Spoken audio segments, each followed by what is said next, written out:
Hey folks, welcome to the channel.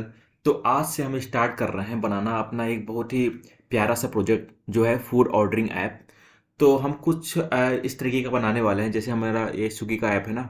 हम हम exactly हम स्विगी का क्लोन नहीं बना रहे हैं। मैंने यहाँ पे खोल के रखा है स्विगी का वेबसाइट ताकि हम एक आइडिया ले सकें कि हमारे फूड ऑर्डरिंग ऐप में होता क्या क्या है। उससे पहले मैं आपको ये बता दूं कि अगर आपको नहीं पता, अगर आप पहली बार आए हो इस वीडियो पे, तो हम रिएक्ट के कोर्स अपना कर रहे हैं जहाँ पे अभी तक हमने रिएक्ट का बेसिक्स कवर किए हैं। और आगे आने वाला जो भी कॉन्सेप्ट है, ठीक है, जो भी आगे हम और भी जो कॉन्सेप्ट होंगे वो हम पढ़ेंगे यूजिंग दिस प्रोजेक्ट। ठीक है, हम एक प्रोजेक्ट बनाएंगे, उस प्रोजेक्ट के थ्रू हम सारे कॉन्सेप्ट को समझेंगे। तो ये सिर्फ, अगर आप सिर्फ ये इसके लिए आए हो कि सिर्फ मैं आपको प्रोजेक्ट प्रोजेक्ट बना के दिखा दूंगा, तो ऐसा नहीं होगा। मैं आपको हर एक कॉन्सेप्ट को समझाते हुए मैं ये प्रोजेक्ट को बनाऊंगा। तो अभी तक मैंने सिर्फ बेसिक्स कवर किए हैं जैसे कि JSX कवर किया है, कंपोनेंट्स कवर किया है और भी कुछ बेसिक चीज़ें मैंने कवर की हैं। अगर आपको वो सब चीज़ें आती हैं, बेसिक्स आते हैं, तो आप इस कोर्स को आप देखना स्टार्ट कर सकते हो। इस वीडियो से आगे जितने भी पार्ट्स आएंगे इसके फूड ऑर्डरिंग ऐप के, वो देखना स्टार्ट कर सकते हो। आपको मैं एक बहुत ही अच्छा एक UI के साथ मैं आपको एक फूड ऑर्डरिंग ऐप बनाऊंगा जिसमें हम बाकी जिसमें हम बहुत सारी चीज़ों का यूज़ करेंगे, उसके बारे में हम बात करेंगे।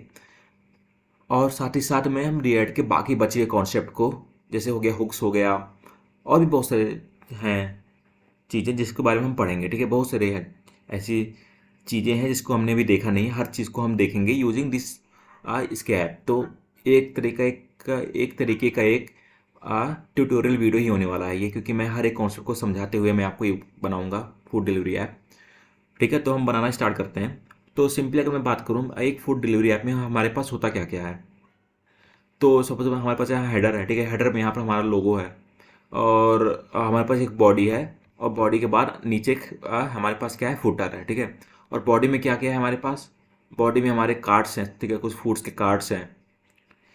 तो अगर हम कंपोनेंट को डिवाइड करें, कंपोनेंट्स कितने कितने हो सकते हैं, तो हमारे पास एक हेडर कंपोनेंट हो गया, हेडर कंपोनेंट हो गया, एक बॉडी कंपोनेंट हो गया। ठीक है, हेडर एक बॉडी हो गया, एक फुटर कंपोनेंट हो गया। ठीक है, बाहर बाहर से हमारे पास तीन कंपोनेंट हैं यहाँ पे। एक क्या है, एक है हेडर, बॉडी और फुटर। ठीक है, और बॉडी के अंदर भी कई सारे कंपोनेंट है, जैसे हमारे पास कार्ड्स कंपोनेंट है, इसके अंदर हमारे पास एक कराउजल है, जैसे आप कराउजल यहाँ देख सकते हो, ये है।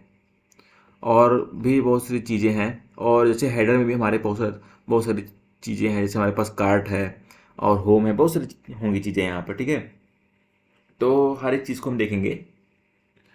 तो सबसे पहले एक ओवरव्यू हम ड्रॉ कर लेते हैं कि हमारा होने कैसे वाला है। कि हमने फूड डिजाइन ऐप सबसे पहले हमको डिजाइन कर लेते हैं, होगा क्या। सबसे पहले हमारा ये वेब पेज होगा। ठीक है, सिंपली हमारा एक वेब पेज है। इसके अंदर हमारे पास क्या होगा, इसके अंदर सबसे पहले हमारे पास हेडर होगा एक, हमारे पास होगा एक हेडर, ये होगा हमारे पास हेडर। और हेडर में क्या क्या हो सकता है हमारे पास, डिस्कस करते हैं। यहाँ पर होगा logo, simply logo, let me make it little small, I hope आपको दिख रहा हो। यहाँ होगा हमारे पास लोगो होगा। ठीक है, लोगो होगा, और उसके बाद फिर और भी चीज़ें होंगी हमारे पास। बीच में कुछ कंटेंट होंगे, जिस तरीके जैसे कि क्या क्या लिख सकते हैं हम, कुछ नए आइटम्स होंगे, देखेंगे कि क्या क्या क्या चीज़ें होंगी। यहाँ पे नए आइटम्स होंगे जिसके अंदर बाकी सारी होंगी चीज़ें, बाकी सारी चीज़ें मतलब जैसे कि कार्ट वगैरह ये सब। तो एक मोटा मोटा हम ड्रॉ कर लेते हैं हमारे पास। यहाँ सब नए आइटम्स जितने भी हैं यहाँ सब डिस्प्ले होंगे, जैसे कि होम, कंटेंट, हर चीज़ें, बहुत सारे होंगे चीज़ें। ठीक है, फिर हमारे पास होगा एक फुटर, सिंपली हमारे पास होगा फुटर यहाँ जो कि होगा नीचे।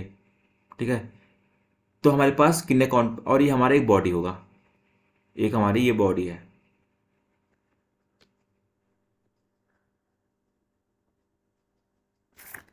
बॉडी थोड़ा अलग कलर का कर देता हूँ, ये हमारी बॉडी है।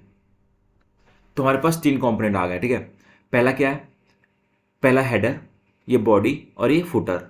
ठीक है, और बॉडी में भी हमारी कई सारी होंगी चीज़ें, बॉडी में भी हमारी कई सारी चीज़ें तो होंगी ना। सपोज मेरे पास बॉडी में है, यहाँ पर मैं सर्च बार लगाता हूँ। ठीक है, मेरे बॉडी में ही अपना एक सर्च बार होगा, हमारा सर्च बार होगा। यहाँ पे हमारे पास कार्ड्स होंगे कई सारे। ठीक है, कई सारे कार्ड्स होंगे, फूड कार्ड्स मतलब रेस्टोरेंट कार्ड्स कार्ड्स होंगे कई सारे। और फुटर में कुछ कुछ टेक्स्ट होगा, यहाँ कुछ कुछ टेक्स्ट होगा। ठीक है, अभी मोटा मोटा हमारे पास ये आइडिया है कि हमें एक हेडर बनाना है, एक बॉडी कंपोनेंट और एक फुटर कंपोनेंट, और बॉडी कंपोनेंट के अंदर कई सारी चीज़ें हैं।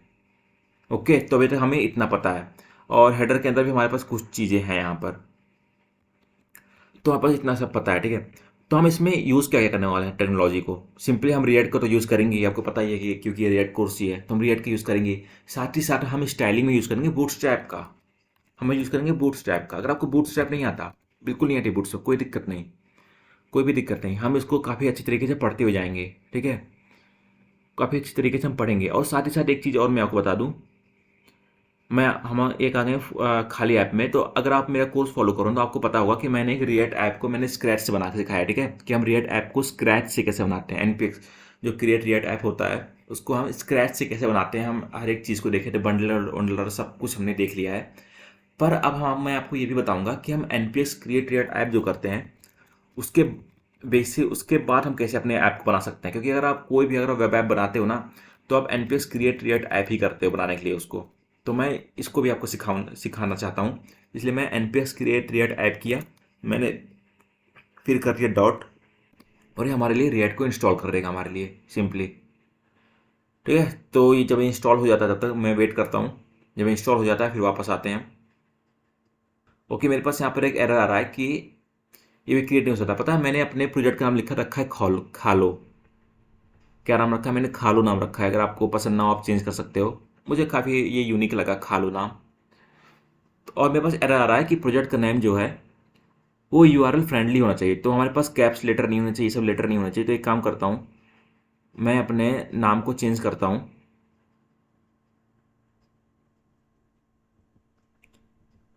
तो खालो से मैं कुछ और चेंज कर देता हूँ। क्या नाम रखता हूँ? खालो से मैं कुछ नाम चेंज करता हूँ उसका। नहीं, नाम तो खालो ही रहेगा, बट इसका थोड़ा लिखने का तरीका अलग कर देता हूँ। मैं लिखता हूँ खालो फूड, केवल खालो रखता हूँ। ठीक है, केवल खालो रखता हूँ, मैं सिर्फ खालो रखता हूँ। इसमें मैं अपना वीएस कोड खोल लेता हूँ। अब इस सिर्फ खालो के अंदर मैं यहाँ पर करता हूँ npx create react app dot, अभी हमारे लिए बना देगा, सिंपली हमारे लिए इंस्टॉल कर देगा। तो एक बार इंस्टॉल हो जाता है फिर वापस आते हैं। जब तक इंस्टॉल हो रहा है तब तक हम थोड़ा बूटस्ट्रैप अपने वेबसाइट को देख लेते हैं कि हम बूटस्ट्रैप को यूज़ कैसे करते हैं। अगर हमको बूटस्ट्रैप को यूज़ करना है तो सबसे पहले इसको हमको इंस्टॉल करना होगा। तो जो लेटेस्ट वर्जन चल रहा है 5.3.2 उसको हम इंस्टॉल करेंगे। अभी देखेंगे कैसे इंस्टॉल करते हैं। उसके बाद सीधे आकर हम इसको इंपोर्ट करके हम इसको यूज़ कर सकते हैं बूटस्ट्रैप को। ठीक है, यहाँ पर हमारे पास डॉक्यूमेंटेशन, हम हर चीज़ को कैसे यूज़ कर सकते हैं मैं आपको हर चीज़ बताऊँगा, मैं जो भी यूज़ करूँगा। ठीक है, इसके लिए आपको बेसिक CSS तो आना चाहिए। ठीक है, तो बेसिक CSS अगर आपको आता है तो आप इसको अच्छी तरीके से आप समझ लोगे। हमारे पास कंटेनर्स हैं, ग्रिड्स हैं, डिस्प्लेज हैं, कैसे यूज़ करते हैं हम हर एक चीज़ को देखेंगे। ठीक है, इस डॉक्यूमेंटेशन का हम यूज़ करते हुए हर चीज़ को देखेंगे। हम देखते हैं कितना इंस्टॉल हुआ हमारा। थोड़ा टाइम ले सकता है अगर आप इंस्टॉल कर रहे हो ना, अगर आप पहली बार कर रहे हो इंस्टॉल तो आपका इंटरनेट स्पीड प्लस सिस्टम को मद्देनज़र रखते हुए ये करता है इंस्टॉल, तो कभी कभी आपको ये बहुत टाइम भी ले सकता है। तो जितना टाइम लेता है आप इसको दीजिए, करेगा इंस्टॉल ये। तो एक बार इंस्टॉल हो जाता है फिर हम वापस आते हैं, फिर हम सीखेंगे कि हम बूटस्ट्रैप को कैसे यूज़ कर सकते हैं इसके अंदर, और बाकी हम कंपोनेंट को भी डिवाइड करेंगे। ओके, हमारे सिंपली इंस्टॉल हो चुका है। जब ये इंस्टॉल हुआ ना तो हमसे कुछ चीज़ बोला करने के लिए कि हम npm स्टार्ट करके हम इसको स्टार्ट कर सकते हैं अपने सर्वर को, जो कि हमने पढ़ रखा है npm स्टार्ट के बारे में। ठीक है, अब थोड़ा हम इस फोल्डर स्ट्रक्चर को हम समझते हैं जब तक npm स्टार्ट होता है। इसको मैं टर्मिनल को करता हूँ बंद। ठीक है, तो अगर मैं आता हूँ यहाँ पैकेज डॉट जेसन में, ठीक है, तो यहाँ पर मैं आऊँ अगर नीचे नीचे तो हमारे पास कुछ डिपेंडेंसीज हैं। उससे उससे पहले हम आते हैं यहाँ पे, हमारे पास क्या क्या है। हमारे पास रिएक्ट हो चुका है डाउनलोड। ठीक है, डिपेंडेंसीज में रिएक्ट डॉम अपने आप कर दिया इसने डाउनलोड। ठीक है, तो अगर आप इस कोर्स को फॉलो कर रहे हो ना तो आपको पता होगा कि मैंने क्या यूज़ किया है। मैंने बंडलर में क्या यूज़ किया था, मैंने बंडलर में यूज़ किया था पार्सल को। पर जो ये npx क्रिएट रिएक्ट टाइप होता है ना, वो बंडलर में कौन सा बंडलर यूज़ करता है? वो यूज़ करता है वेब पैक को। ठीक है, काम दोनों का सेम है, बस थोड़ा सा वेब पैक थोड़ा बड़े सर्वर बड़े प्रोजेक्ट्स के लिए यूज़ होता है और पार्सल थोड़ा इजी होता है। तो आप वेब पैक के बारे में जाके एक बार पढ़ लेना अगर आप चाहो तो, पर काम दोनों का मोर और लेस सेम ही होता है। ठीक है, और हमारे पास कुछ स्क्रिप्ट्स हैं जो कि है स्टार्ट का, जो मैंने भी स्टार्ट किया, आप दिखाया देखा आपने। बिल्ड कमांड भी है हमारे पास, जो भी मैंने आपको सब बता के रखा हुआ है। तो हमारा ये स्टार्ट हो गया सिंपली। लॉन्च हो जाए, एक बार ही लोड हो जाए। तो रिएक्ट ने पहले से ही कुछ कोड इसमें लिख के रखा है जो आएंगे हमारे पास। चलो ठीक है, लोड होता है तब उससे पहले हम ये कर लेते हैं। तो हम हमारे पास पब्लिक फोल्डर है, पब्लिक के अंदर हमारा index dot H T M L होगा जो कि एंट्री पॉइंट होगा, जो कि हमने पढ़ लिया है। इसमें कुछ कुछ चीज़ें लिखी हुई हैं। हमारा मेन काम क्या है, ये है डिव रूट, जो कि हमारा एंट्री पॉइंट होता है। ठीक है, हमारा कोड यहीं से रन होना स्टार्ट होता है। सारी चीज़ें जो होती है इसके अंदर ही रेंडर होती हैं, डिव रूट के अंदर ही। तो ये सब फालतू फालतू चीज़ें यहाँ पे लिखी हुई हैं, इसको हम हटा देंगे। आप चाहो तो पढ़ सकते हो, पर कोई ज़रूरी नहीं है इसको पढ़ना। ठीक है, और यहाँ पे कुछ और फालतू चीज़ें दे के रखी हुई हैं, लोगो वगैरह। एक बार ये लोड हो जाए। आई होप इतना टाइम क्यों ले रहा है ये लोड होने में। ओके, लोड हो चुका है हमारा। सी, तो हमारे पास कुछ ऐसा बन के आ रहा है, जो कि रेट ने पहले से कुछ कोड लिख के रखा हुआ है। तो आपको ये सब तो आइडिया होगा ही इंडेक्स डॉट एचटीएमएल का इन सब का, क्योंकि ये सब मैंने बता के रखा है। ये सब जो लोगो हैं, फालतू की चीज़ें हैं, इसको हमें हटा देते हैं। इसका कोई मतलब नहीं। मैंने इसको सिलेक्ट कर लिया, ये इसका कोई मतलब नहीं, इसको मैं सीधे हटाता हूँ, नो नीड। और ये सब जो कुछ चीज़ें हैं, जैसे मैनिफेस्ट जैसा, इन सबको मैं हटा देता हूँ। कुछ यहाँ पे लिंक चीज़ें हैं, इसको भी मैं हटाता हूँ, कोई दिक्कत नहीं है। ओके, और हमारे पास कुछ robot dot T x T है, मैनिफेस्ट डॉट जेसन है। इन सब का भी हमें कुछ काम नहीं है, इनको भी मैं हटा देता हूँ। तो हमारा क्लियर हो गया। ठीक है, अब हमारा एक पब्लिक फोल्डर है जिसके अंदर एक index dot H T M L है, बाकी कुछ भी नहीं है, कुछ भी नहीं है हमारे पास। ठीक है, हम आते हैं सोर्स। यहाँ पर सोर्स डायरेक्टरी में हमारे पास क्या है, हमारे पास दो फाइल हैं, एक इंडेक्स डॉट जी एस, एक ऐप डॉट जी एस। इसका हमें काम है, बाकी सब हम हटाते हैं। हमारे पास लोगोस नहीं चाहिए हमें रिपोर्ट नहीं, सेटअप टेस्ट ये नहीं चाहिए। App dot C S S रखते हैं, app dot test dot G S ये भी नहीं चाहिए हमें, ये सब हटा देते हैं। सब कुछ हमने हटा दिया। हम आते हैं इंडेक्स डॉट जी एस में क्या क्या चीज़ें हैं, और ये इसको हम हटाते हैं। कुछ फालतू फालतू जिसका हमें यूज़ नहीं, इसको हम हटाते हैं। जिसका हमें यूज़ नहीं वो हम हटाते हैं। ऐप डॉट जी एस में आए, ऐप डॉट जी एस को मैं खाली कर देता हूँ। ठीक है, इसको मैं पूरा खाली कर देता हूँ। इसके अंदर केवल मैं एक डिव रखता हूँ, इसमें मैं एक h1 टैग लगाता हूँ। इसमें लिखता हूँ मैं हेलो वर्ल्ड। अब मैं अगर खोलूँ तो मेरे पास एक एरर आ रहा है कि हमारे पास लोगो डिफाइन नहीं है। कहाँ लोगो? अच्छा हाँ, ये लोगो तो हमने डिलीट कर दिया, तो कहाँ से होगा लोगो? ये देखो, हमारे पास सिंपल आ रहा है हेलो वर्ल्ड, हेलो वर्ल्ड आ रहा है सिंपल। ठीक है, अब क्या हो रहा है देखिए, इंडेक्स डॉट जेएस के अंदर, इसके अंदर हमने अपने रिएक्ट को इंपोर्ट किया, रिएक्ट डॉम को इंपोर्ट किया, और एक जो सी का जो फाइल है एक्सटर्नल, इसको हमने इंपोर्ट किया, और हमने अपना एक कंपोनेंट बनाया ऐप डॉट जी एस। ठीक है, इस ऐप डॉट जी एस को भी इसमें हमने इंपोर्ट कर लिया, ये हमने देखा है। ठीक है, ये हमने देखा है, एक अलग एक कंपोनेंट को एक दूसरे कंपोनेंट में हम इंपोर्ट कैसे करते हैं, इसे हमने देखा है। ओके, फिर मैंने यहाँ पर क्या किया, मैंने रूट बनाया रिएक्ट डॉम की हेल्प से। ठीक है, मैंने एक रूट बनाया जिसके अंदर मैंने document dot get element by I D root, ये रूट कहाँ से मिल रही है हमें, ये रूट हमें यहाँ से मिल रही है, यहाँ से। तो यहाँ पे हम इसको रेंडर कर रहे हैं, इसको हम यहाँ से रेंडर कर रहे हैं यूजिंग रिएक्ट डॉम यहाँ पर, और अपना हम एक क्रिएट कर दे रहे हैं, और रूट डॉट रेंडर कर रहे हैं हम रूट डॉट रेंडर कर रहे हैं। इसको अगर मैं हटा दूँ, तो सिंपल आपको कुछ याद आ रहा होगा। ठीक है, अगर आपने देखा है, मेरा कोर्स फॉलो किया है, तो आपको पता होगा कि ऐसा हमने कुछ किया हुआ था। हमने एक कंपोनेंट बनाया था, उस कंपोनेंट को हम इस तरीके से हम रेंडर कर रहे थे जो हमको रेंडर करना है। बट फर्क ये है कि कंपोनेंट को हम कहीं से इंपोर्ट कर रहे हैं, पहले कंपोनेंट यहीं से यूज था। ठीक है, सिंपली यही मतलब है इसका, और कुछ नहीं। ठीक है, तो मैंने एक इंडेक्स डॉट जी एस बना दिया, एक अलग कंपोनेंट, और जो मेरा सारा चीज़ होंगे हम ऐप डॉट जी एस के अंदर करेंगे। ऐप डॉट जी एस मैंने एक अलग कंपोनेंट बना दिया, जहाँ मैंने इसको डिफॉल्टली इसको एक्सपोर्ट किया है। थोड़ा आप इसको टाइम लो इसको डाइजेस्ट करने में, अगर आप पहली बार देख रहे हो। और मैंने आपको हर चीज़ इसको बता के रखा हुआ है। बस इसमें एक काम क्या हो गया है, ये एक एक्स्ट्रा चीज़ क्या हो गई है कि ये एक अलग कंपोनेंट में रेंडर कर रहा है, ये अलग चीज़ में हो रहा है। उससे कुछ एक्स्ट्रा चीज़ नहीं है, मैंने हर चीज़ आपको बता के रखी है।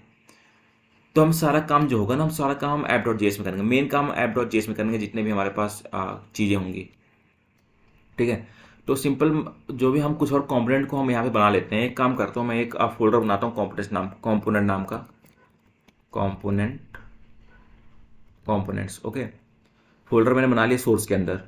अगर मैं यहाँ पर आऊँ, यहाँ पे, तो हमें क्या क्या चाहिए होगा, हमें चाहिए होगा हेडर कंपोनेंट। कितने कंपोनेंट होने चाहिए हमारे पास? Header component, body component and footer component. ठीक है, तो मैं यहाँ पर कुछ कंपोनेंट बनाता हूँ, नाम रखता हूँ मैं हेडर डॉट जेएस। ठीक है, ये आपको पता ही होगा, मैंने बताया था कि कंपोनेंट का फर्स्ट लेटर जो होता है, जो आप फाइल बनाते हो कंपोनेंट के ही नाम पे बनाया करो, जो फर्स्ट लेटर कैप्स रखो। मैं बनानी हेडर डॉट जेएस, इसके अंदर मैं बनाता हूँ एक फुटर डॉट जेएस, और क्या, और body body dot JS. Simple, तीन हमारे पास कंपोनेंट बन गए हैं। ठीक है, और मैं आपको एक एक्सटेंशन को आपको कराना चाहता हूँ डाउनलोड। अगर आप यहाँ पर आओ तो मैं आपको दिखाता हूँ एक बहुत ही अच्छी तरीके से का एक, बस मिल जाए मुझे ये। आप ES7 react Redux graph QL ये आप इंस्टॉल कर लो, ये एक्सटेंशन है एक, अगर आपने के पास नहीं है। ठीक है, इसका नाम आप नोट कर लो और इसको आप तुरंत ही इसको आप इंस्टॉल कर लो। इससे क्या होगा, अगर आप यहाँ पर आपको एक वो मिल जाएगा बॉयलर प्लेट, अगर आप यहाँ पर लिखोगे ना RFCE, केवल RFC लिखोगे, एंटर करोगे, आपके लिए एक अपने आप पूरा आपके लिए कोड लिख देगा ये, सिंपल। ठीक है, आपके लिए अपने ऑटोमेटिक रिएक्ट को इंपोर्ट कर देगा, एक कंपोनेंट बना देगा, एक फंक्शनल कंपोनेंट बना देगा ये, इसने एक JSS को ये करेगा रिटर्न, और साथ ही साथ ये यहाँ से एक्सपोर्ट भी करेगा डिफ़ॉल्ट। तो सिंपली आप बना सकते हो। तो मैं एक काम करता हूँ, यहाँ पे बॉडी लिख देता हूँ, इसके अंदर डिव के अंदर मैं लिखता हूँ बॉडी, और साथ ही साथ मैं फुटर में भी आता हूँ, यहाँ पर भी मैं करता हूँ RFCE, और इसके अंदर मैं लिख देता हूँ फुटर, और साथ ही साथ मैं हेडर में भी आकर के कर देता हूँ RFCE, और उसके अंदर मैं लिख देता हूँ हेडर। अभी के लिए मैं सिर्फ सिंपल टेक्स्ट डाल रहा हूँ। तो मैंने एक 3 कंपोनेंट बना दिया, और तीनों कंपोनेंट को मुझको यहाँ पर यूज करना होगा, तो मैं app.js में मैं इसको करूँगा इम्पोर्ट। ठीक है, ये डिव मैं हटाता हूँ, डिव नहीं चाहिए हमें, मैं सीधे फ्रैगमेंट यूज़ करता हूँ, फ्रैगमेंट्स यूज़ करता हूँ मैं। और इसके अंदर मैं करता हूँ इम्पोर्ट, क्या क्या हमें चाहिए होगा, हेडर, सबसे ऊपर हेडर होगा, तो हमारा हेडर इम्पोर्ट हो गया। हेडर इंपोर्ट, अगर आपको हेडर कैसे इंपोर्ट करना नहीं आ रहा है, मैं दिखाता हूँ आपको। आप क्या कर लिखोगे, आप लिखोगे इंपोर्ट, इंपोर्ट क्या करना है आपको, हेडर करना है, डिफ़ॉल्ट है तो इसलिए हमें कर्ली ब्रेसेस का जरूरत नहीं है। यहाँ पर जो हमने इंपोर्ट किया है, हम एक्सपोर्ट किया है, हमने डिफ़ॉल्ट कीवर्ड का यूज़ करके एक्सपोर्ट किया है, तो हमें कर्ली ब्रेस की जरूरत नहीं है, हम सीधे लिखेंगे हेडर। ठीक है, हेडर फ्रॉम, हम डॉट स्लैश करके ना, डॉट स्लैश करके इस फाइल से बाहर गए या इसके अंदर गए, फिर हम कंपोनेंट्स के अंदर है ना, हम अभी app.js के अंदर है, फिर हमें कंपोनेंट्स के अंदर का फाइल को रेंडर कराना, लिखेंगे हम कंपोनेंट्स नेम्स। ठीक है, फिर कंपोनेंट्स के अंदर क्या है हमारे पास है हेडर डॉट जेएस सिंपल, ये हो गया हमारे पास इंपोर्ट, सिंपली इंपोर्ट हो चुका है हमारे पास, अभी आ गया। और हमें क्या करना है, हमें बॉडी भी चाहिए, तो हम लिखेंगे बॉडी को भी इंपोर्ट करते हैं, यहाँ पे बॉडी भी आ गई हमारे पास, और हमारे पास फुटर भी चाहिए, हमें फुटर भी चाहिए। ओके, तो क्या कर रहा हूँ मैं यहाँ पर index.js में, ठीक है, index.js में मैं अपने ऐप को रेंडर कर रहा हूँ। index.js में सबसे पहले मैं अपना डॉम को क्रिएट कर रहा हूँ। ठीक है, मैंने एक क्रिएट डॉम को मैं यहाँ पे क्रिएट किया, मैंने एक रूट क्रिएट किया जिसके अंदर मैं रेंडर कर रहा हूँ अपने ऐप कंपोनेंट को। तो इस ऐप कंपोनेंट के अंदर मैं अपने बाकी कंपोनेंट को रेंडर कर रहा हूँ।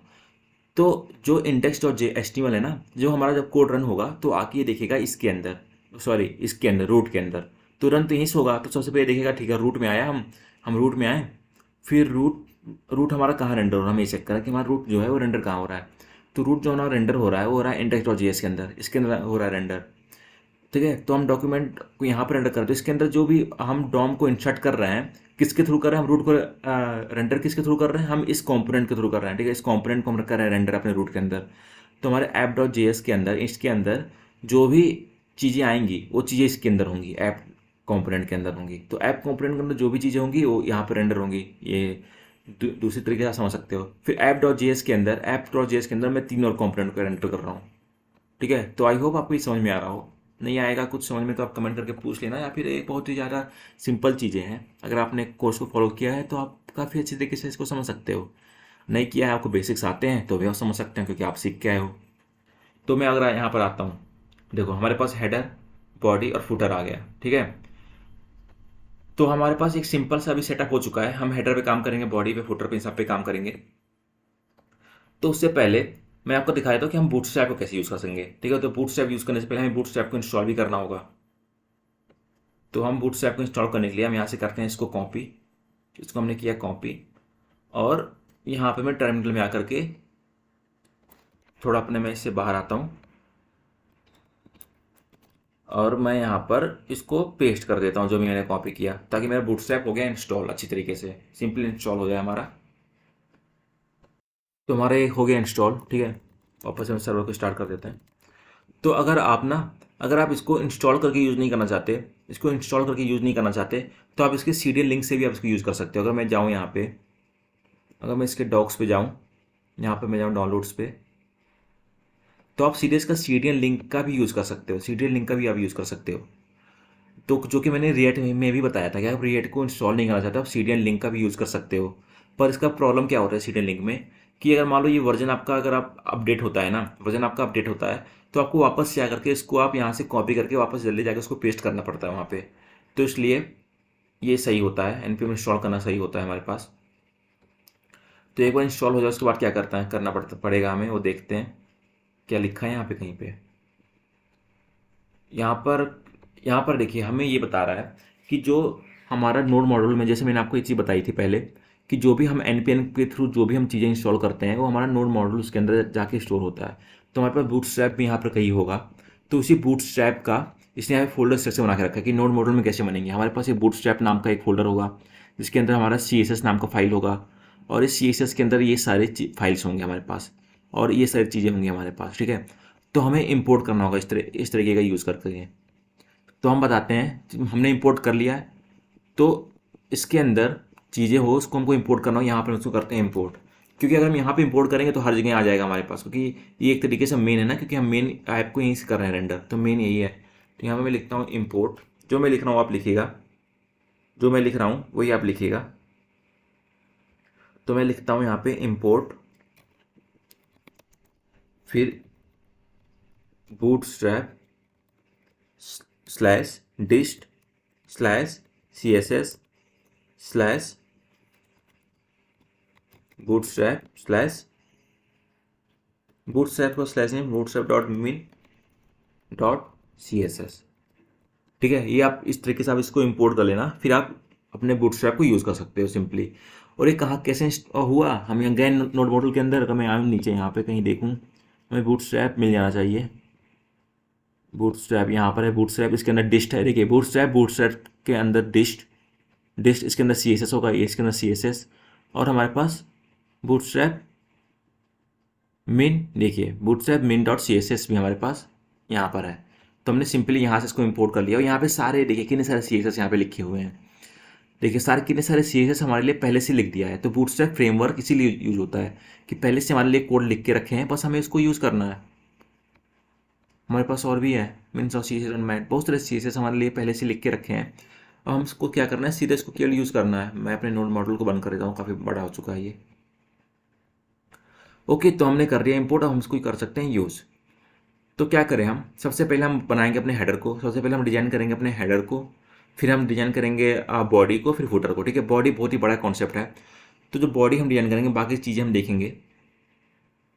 ओके, तो हम एक्चुअल डिज़ाइन जो है ना हम नेक्स्ट पार्ट से स्टार्ट करेंगे। अभी इसमें केवल मैंने अपने प्रोजेक्ट को सेटअप किया है। और मैं आपको एक चीज़ बता दूं, जो भी हम बनाने वाले हैं ना वेब, जो भी वेब बनाने वाले हैं, वो हम उसको हम बनाने के लिए हम यूज़ करेंगे कॉन्फिग ड्रिवन यूआई का। कॉन्फिग ड्रिवन यूआई क्या होता है वो आप समझोगे आगे चल के। मैं आपको एक एग्जांपल आपको प्रोवाइड कर देता हूँ। जैसे कि हमारे पास ये है, तो जो मेरा यहाँ पर हमें एक क्राउजल दिख रहा है, ठीक है, क्राउजल दिख रहा है जहाँ पर मेरे पास कुछ ऑफर्स हैं, बेस्ट ऑफर्स फॉर यू। तो कुछ ऑफर्स मेरे पास आ रहे हैं, जैसे ये सब ऑफर्स हैं, ये सब ऑफर्स हैं, और मेरे पास कुछ यहाँ पर आ रहे हैं रेस्टोरेंट्स, ठीक है। तो अब मान लो जहाँ पर मैं हूँ, सपोज़ मैं हूँ देहरादून में, ठीक है, यहाँ मेरा एड्रेस है, आप किसी को आना हो तो प्लीज़ आ जाओ, मैं आपको कुछ खिलाऊंगा, ठीक है। आना चाहो आ सकते हो, कोई दिक्कत नहीं। तो क्या है कि जो मेरा ये जो होम पेज है, ठीक है, वो देखो ये मेरे लिए अलग दिख रहा है, यहाँ पे मेरे लिए अलग दिख रहा है, क्योंकि मैं देहरादून में हूँ और मेरे लोकेशन के हिसाब से मुझको यहाँ पर मिल रहा है ऑफर्स, कुछ मिल रहा है, और मेरे लोकेशन के हिसाब से मुझको यहाँ पर रेस्टोरेंट मिल रहा है। जैसे चिलीज रेस्टोरेंट, बर्गर किंग दिख रहा है, हमारे पास बहुत सारे रेस्टोरेंट यहाँ पे दिख रहे हैं, ठीक है, बहुत सारे रेस्टोरेंट हमें यहाँ पे दिख रहे हैं।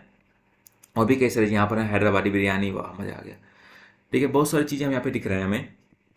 लेकिन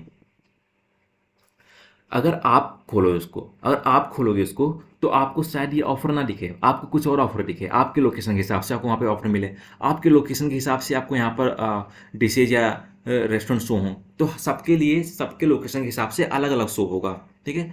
तो क्या सबके लिए एक अलग वेबसाइट होगा? सबके लिए मैं हर स्टेट के लिए, हर सिटी के लिए, हर जगह के लिए एक अलग वेबसाइट बनाऊँगा? नहीं, बिल्कुल नहीं। तो हर जैसे कि मैं यहाँ पर हूँ देहरादून में, तो अलग हो गया, आप हो लखनऊ में, तो क्या लखनऊ के लिए स्विगी वालों ने एक अलग अलग वेबसाइट बनाया होगा? नहीं। वो यूज़ क्या करते हैं, वो यूज़ करते हैं कॉन्फ़िग ड्रिवन यूआई का, जो कि लोकेशन के हिसाब से या किसी और चीज़ के हिसाब से वो यूआई अपने आप चेंज होता है। तो सिंपली हम एक कॉन्फ़िग ड्रिवन यूआई को ही बनाने वाले हैं कि आप जहाँ पर हो, जिस लोकेशन पे हो, आपको उस हिसाब से आपको शो होगा। साथ में हम कॉन्फ़िग ड्रिवन यूआई के बारे में और भी ज़्यादा चर्चा करेंगे नेक्स्ट पार्ट में। तो अभी केवल एक मैंने आपको इंट्रो दिया है, और ये चीज़ें मैं नेक्स्ट पार्ट में भी बताऊंगा आपको। तो अभी के लिए इतना ही, मिलते हैं नेक्स्ट पार्ट में। अभी आज ये सेटअप वगैरह आप सेटअप देख लेना, तब तक ये सब आप सेटअप कर लेना और इसके बारे में थोड़ा और देख लेना। अगर आप नए हो तो चैनल को सब्सक्राइब कर लेना, और पुराने पार्ट्स को आप चाहो तो आप देख सकते हो। मैंने बहुत ही अच्छी तरीके से हर चीज़ समझाई है, एकदम बेसिक्स टू एडवांस, ठीक है? डीप मीनिंग है, मैं हर एक पार्ट को समझाता हूँ, हर एक कीवर्ड को समझाता हूँ। तो आप उसको देख लीजिएगा और मिलते हैं नेक्स्ट पार्ट में। मैं सोच रहा हूँ कि मैंने कुछ मिस तो नहीं किया बताने के लिए, मैंने सब कुछ बता के रखा हुआ है आपको। तो आना एक बार आप इसको समझ लेना, एक फ्लो समझ लेना आप इसको, ठीक है? फ्लो समझ लेना। ओके, ठीक है, तो मिलते हैं नेक्स्ट पार्ट में। बाय।